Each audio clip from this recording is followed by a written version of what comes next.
Basically, the traffic officers are the experts at looking at the vehicles, so they're looking around the vehicles, making sure they're safe, checking the tyres, checking the lights, because of the dark nights. Obviously the lights need to be in good working order, and because of the slippery road conditions, the tyres need to be good in winter.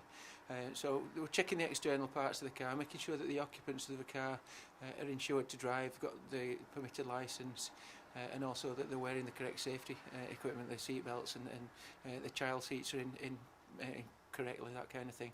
It's really important for the breath test, especially coming up to Christmas. People might go out for works, parties, have a bit too much to drink, and then, well, actually they might decide to drive home rather than getting a taxi. So lots of people who may not drink drive usually might decide to have a bit of an extra drink and then drive home. So it's very important in terms of keeping the road safe and keeping people of Hoyland safe, that they're not getting knocked down by drink drivers or being involved in accidents where people have been drinking and might not be able to control the car properly. There's all sorts of different things going on throughout the month.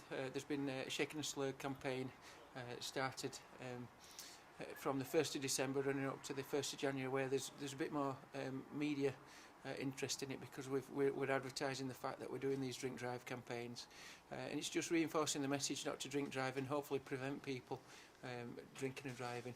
So ultimately it's not just today, it's throughout the month that we're having a bigger focus on breath testing people. I think it's something a bit different, isn't it? That historically in the past, then the campaigns have been quite impactful. The Department of Transport have put adverts on telly where they're showing young children being knocked down, and it's again to get the message out to people. It's a prevention rather than we're out here to catch you doing stuff.